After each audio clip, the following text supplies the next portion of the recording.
এভাবে বেঁচে থাকতে লজ্জা হয় না? অয়নকে চুপ থাকতে দেখে রুষার কাজিন সিস্টার সায়নী বলে ওঠে, সূর্য বাদ দে এর কথা। জানি না রুষা কি দেখেছে যার জন্য একে এখনো বাড়ি থেকে ঘাট ধাক্কা দিয়ে বের করে দেয়নি।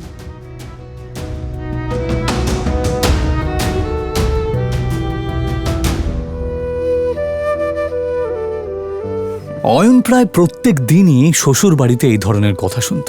ওর এইসব কথা শোনার অভ্যেস হয়ে গেছিল। ওরা সবাই এই রকম ব্যবহার করলেও ও এদেরকে ক্ষমা করে দিত, কারণ ও রুষাকে সত্যিই খুব ভালোবাসত। নে খা।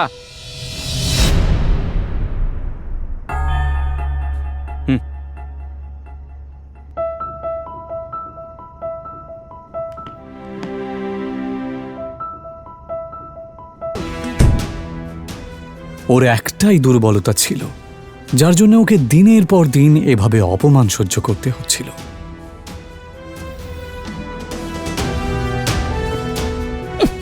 আমাকে নিয়ে যত ঠাট্টা করার করে নাও, যেদিন তোমরা আমার সত্যিটা জানতে পারবে সেদিন তোমাদের মাথা খারাপ হয়ে যাবে। অয়ন আসলে কে সেটা কেউই জানতো না। তবে কেন জানি না অয়ন নিজেও কাউকে কিছু বলতে চাইতো না।